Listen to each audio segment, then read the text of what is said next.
আজ রেড রোডে পালিত হলো 12তম আন্তর্জাতিক যোগ দিবসের মেগা ইভেন্ট। যে অনুষ্ঠানে উপস্থিত ছিলেন প্রধানমন্ত্রী থেকে শুরু করে মুখ্যমন্ত্রী, রাজ্যপাল। আন্তর্জাতিক যোগ দিবসে কলকাতায় মহাযোগের আয়োজন করা হয়েছিল, আর সেই উপলক্ষে সকাল থেকেই সাজো সাজো রব ছিল রেড রোড চত্বরে। বিশ্বর সাথে যোগে জুড়ল কলকাতা।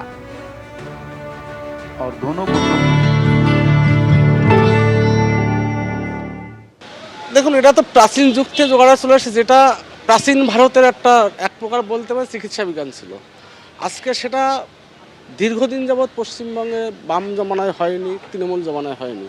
রাষ্ট্রবাদী সরকার গঠন হয়েছে, প্রথম যোগা দিবসে প্রধানমন্ত্রী এসছেন এবং তিনি আমাদের সাথে করেছেন, এবং যাদের যেটা ভুল হচ্ছিল সেটা তিনি ঘুরে ঘুরে ধরিয়ে দিচ্ছিলেন।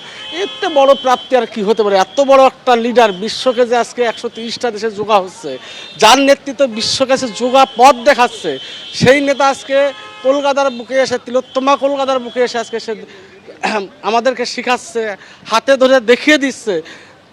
এটা বড় প্রাপ্তি, মানে অ্যাচিভমেন্ট একটা। বাঙালি হিসাবে নিজেকে গর্ববোধ করছে।